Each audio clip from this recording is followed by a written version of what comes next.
J'espère que vous allez bien les amis, je partage avec vous aujourd'hui un plat complet tout en un riz à la viande hachée aux épinards d'origine libanaise, une recette assez facile et familiale avec peu d'ingrédients, découvrons la recette ensemble. Alors on va commencer dans un premier temps par préparer les ingrédients, premier ingrédient étant les épinards qu'on va hacher, prenez-le les frais ou congelés, mais les frais restent quand même meilleurs. On va les hacher une fois bien lavés et essuyer. Moi je les égoutte, après je les essuie avec un torchon. Et après je vais venir les disposer dans une poêle ou une sauteuse. On va hacher l'ail ainsi que l'oignon. Utiliser un hachoir manuel pour le faire ou à l'aide du couteau, très très finement. On va utiliser la moitié pour les épinards et l'autre moitié je vais la garder de côté pour la viande hachée. On va épicer, alors vous trouverez la liste des épices en barre d'infos. On rajoute l'huile d'olive pour la poêlée d'épinards. Et à côté, je vais mettre de l'huile de table avec quelques amandes mondées qu'on va venir griller en même temps qu'on est en train de faire cuire la poêlée d'épinards. Vous pouvez les faire griller au four comme vous pouvez le faire à la poêle, en les mélangeant régulièrement. Après, on va venir les égoutter, les mettre sur du papier sopalin. On laisse les épinards cuire pendant une bonne dizaine de minutes.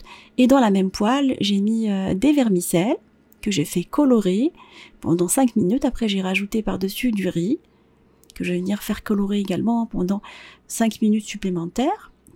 Je rajoute par-dessus de l'eau ou du bouillon de poulet. Vous pouvez utiliser ce que vous aimez.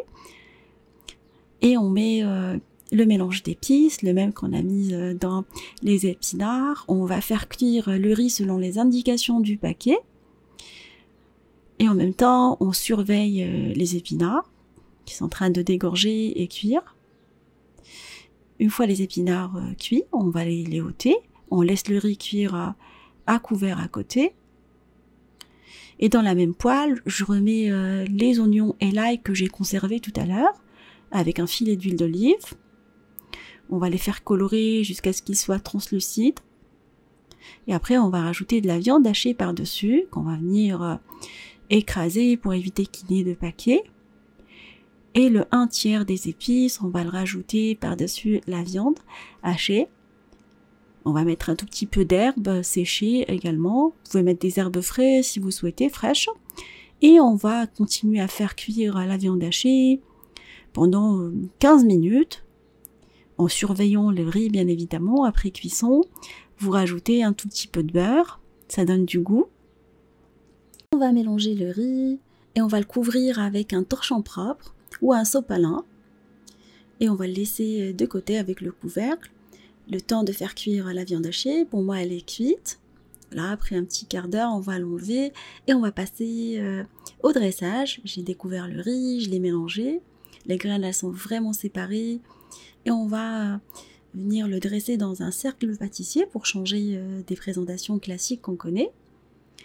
Alors, le rajout des vermicelles dans le riz apporte un super goût. Alors, on va tasser le riz en premier. On va rajouter par-dessus les épinards. Quand on a bien tassé le riz, on va rajouter par-dessus les épinards. Une manière ludique de faire manger les légumes aux enfants. Je préfère les mettre au milieu du plat.